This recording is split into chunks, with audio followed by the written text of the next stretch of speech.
sec x is equal to 1 by cos x అని రాయొచ్చు. Cos X ఉన్నది ఇక్కడ మనము సైన్ ఎక్స్లో ఎక్స్ప్రెస్ చేయాలి. అంటే కాస్కు సైన్కి మధ్యలో ఉన్న రిలేషన్షిప్ ఉన్న ఐడెంటిటీ ఏందో చూడండి. ఏముంది ఐడెంటిటీ?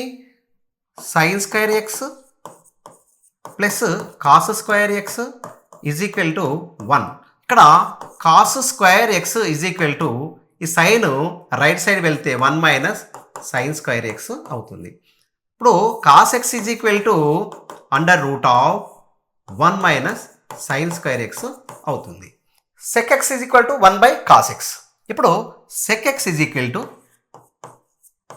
1 బై కాస్ ఎక్స్ ఉన్న ప్లేస్లో ఏం రాసుకోవచ్చు? Under root of 1 minus sine square X అని రాసుకోవచ్చు.